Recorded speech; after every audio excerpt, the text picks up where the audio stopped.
Welcome to the Marketing Revolution podcast. This is the underground movement of savage marketers from all over the world. We are not Fortune 500 companies. We are real entrepreneurs with real businesses that have one major thing in mind: to set goals and devour them daily. Because we understand that everyone wants to eat, but only savage marketers are willing to do the hunt. Now let's get this revolution started.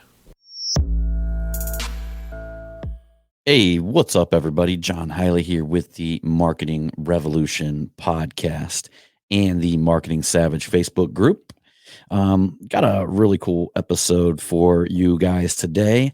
And many of you guys have been following the last episode. I had just gotten back from Dallas. We were at the Apex Mastermind and actually talked about Aaron Wagner a little bit on the last episode.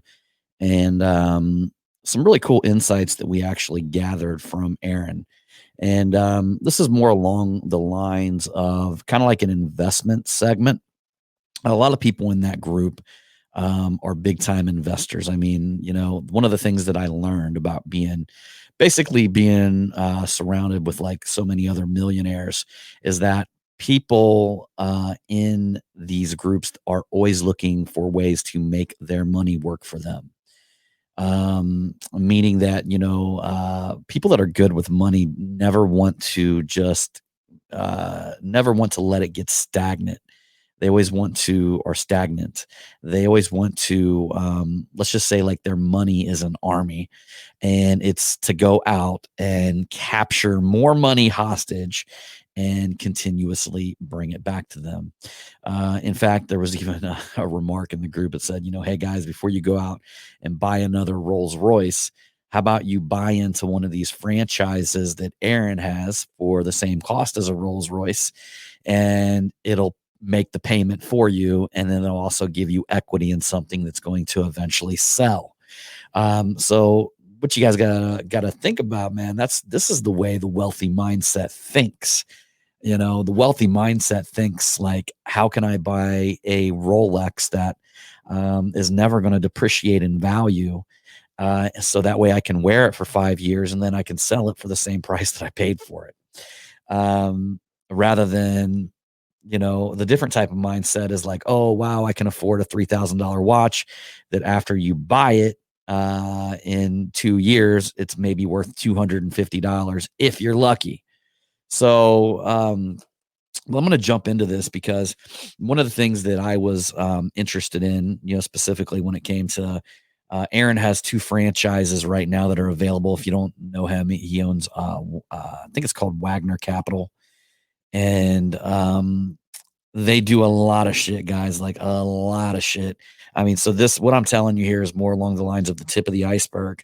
But as a marketer, I kind of broke it down quite successfully. I feel exactly why it's so successful among people that are in our group. I want to say our group members bought at least 12 of the $165,000 franchises. So there was probably over, essentially once he talked yesterday, there's going to be more along the lines of probably a couple $1 million worth of investment just in our small mastermind group alone. So one of the things that I wanted to talk to Aaron about specifically was what his management structure looked like, because I'm going to tell you exactly why this Everbowl, and he also has Crumbles cookie.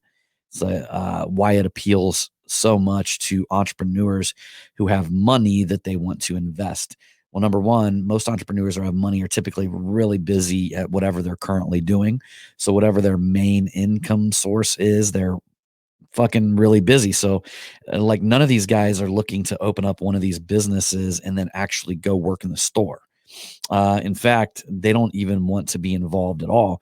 And one of the cool things that Aaron put together was like a 40% ownership, but he actually handled the entire corporate structure.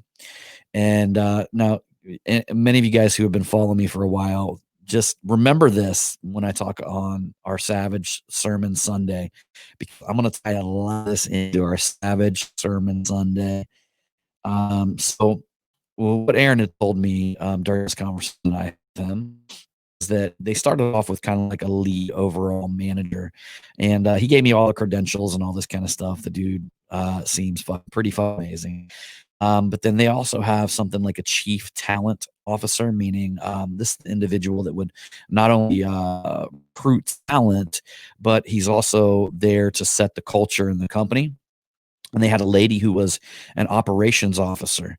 And this is the lady who pretty much puts everything together. So you got your lead management is kind of like oversees every aspect of everything, who has the vision of the company. I would say Aaron was more along the lines of the vision of the company, because he clear cut plan exactly what he wants to do, and I'll talk about that here at the end. So they got their lead management guy that oversees, everything, almost like a general manager, a chief talent manager, meaning that he's got the culture in the company. And one of the things that Aaron talked about is when he got on the phone with anybody, everybody loves him. He brings a certain type of energy and certain type of vibe to the company, and that's the culture moving forward in the company. And definitely need that. I mean, it's huge. And then an operations officer, which is essentially the individual executes on the airport. So from everything from hiring the contractors, finding the spaces that they're going to be going in to the build out, all that kind of stuff is going to be fall into the hands of the operations officer. So the next tier level is a store manager. But what I liked about this level in the Everbowl franchise is they had a multi-store manager, meaning that intentionally they were going to open up multi stores, and let's just say 100 radius, and they could actually have one manager oversee a lot of them stores. So we're almost talking about a district manager.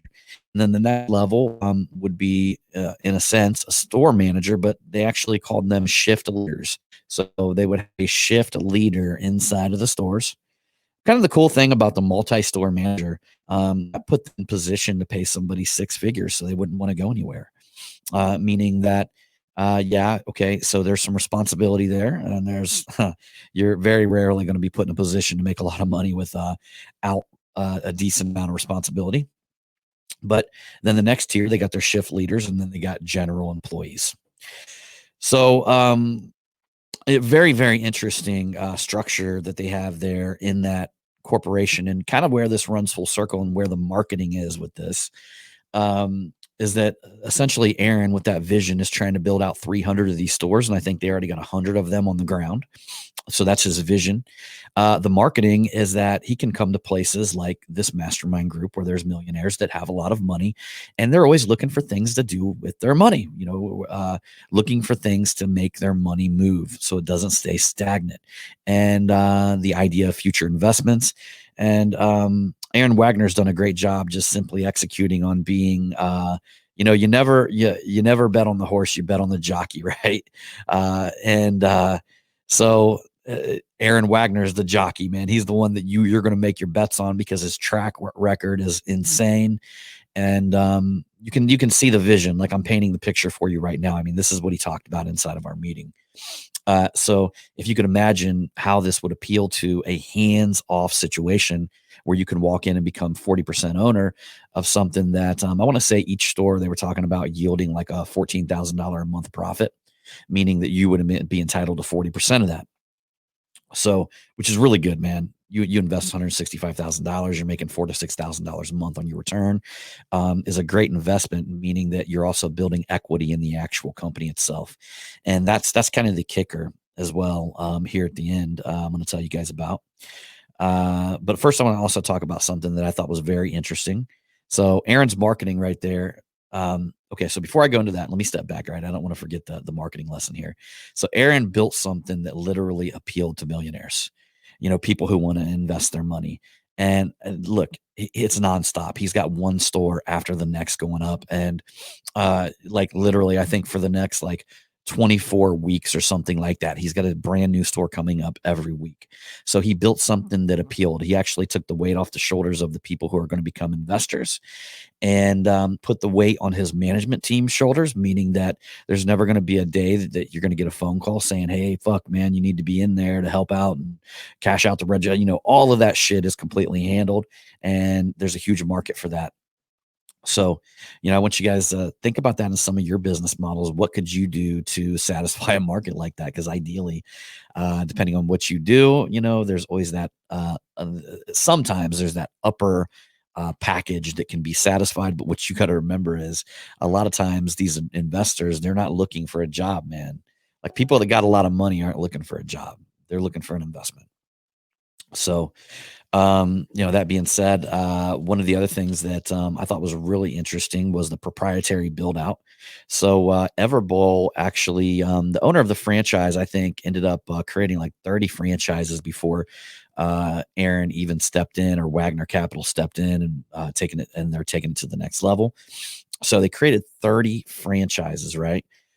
Well, during that process, the individual who, created Everbowl, ended up creating some sort of proprietary build out, meaning that they literally not only had like a 3D model set up inside of this warehouse, but they actually were able to build everything for the franchise within what is it like 7 days or some shit like that. Crazy, meaning that all the panels that go on the wall, all the signage, from the floor tiles to it's almost like a Chipotle setup for like this healthy bowl type thing, and everything from the pans, everything that goes into that store is 100% completely built out in one facility. So what they do is when somebody purchases a franchise, essentially a truck, they actually pack one truck with everything it needs to build out that franchise. They send 4 guys there to build it out, and it's done in 28 days. Fucking insane. Absolutely insanity. That was super interesting as well, because now you're looking at the speed of your investment, the return of your investment coming back quicker, which is definitely appealing to anybody who wants to make an investment. Man, you don't want to wait 6 months to start yielding back a return on that investment. So the proprietary build out is another aspect of the marketing that makes this such an incredible thing. Full circle though, full circle, full circle going into this between the proprietary build out and the entire Everbowl franchise. One of the things that I learned is that, and you're going to see this inside of our Savage Sunday. So we're going to talk a lot about how to create structure, how to create vision, how to create movement. And there's a lot of fundamentals between whether it's a corporate structure like this and some of the things that we actually learned from Pastor Keith, which is essentially he's Ryan Stewman's pastor, and a lot of them, Steve Kuko, the professional bodybuilder. There was a guy, Dante Smiley, who is about to be like a WWE wrestler, and he's already in all these other wrestling leagues that came in. And so, it's like a business church. It's like a church, but they wrap themselves around business. And I was actually one of the best discoveries, like the most incredible, revelations that I had in my mind there was connecting everything that Aaron Wags was doing with everything that Pastor Keith taught us. So I know that it is only Friday and it's not going to be until Savage Sunday. You're going to get this message, but hang tight. I think it's going to be great. It's an awesome learning experience. But, just something for you guys to think about. What kind of structure do you have in your companies? There's even a book I'm going to drop here that can kind of get you thinking, right?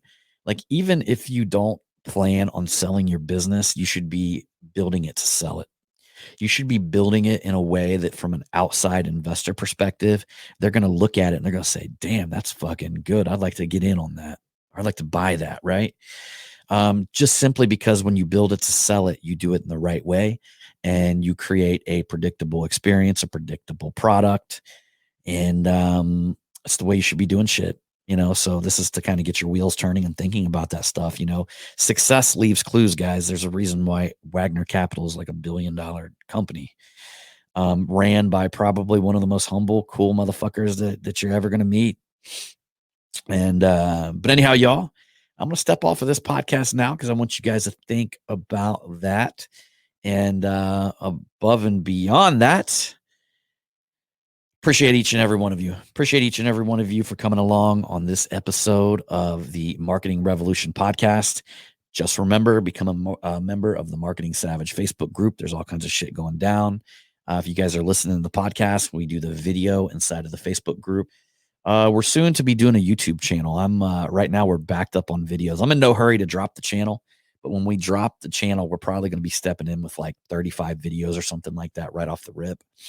We finally got the thumbnail system down. We've been using this thing called Thumbnail Blaster, which is kind of cool because you can actually split test thumbnails, some really cool shit like that. But essentially, each one of these podcasts, we got a video, we got a thumbnail. The video goes inside the Facebook group, and a bunch of other shit inside the Facebook group. But above and beyond that, you guys also have the podcast as well. So anyhow, y'all, we appreciate you. And as usual, I'll see you on the next one.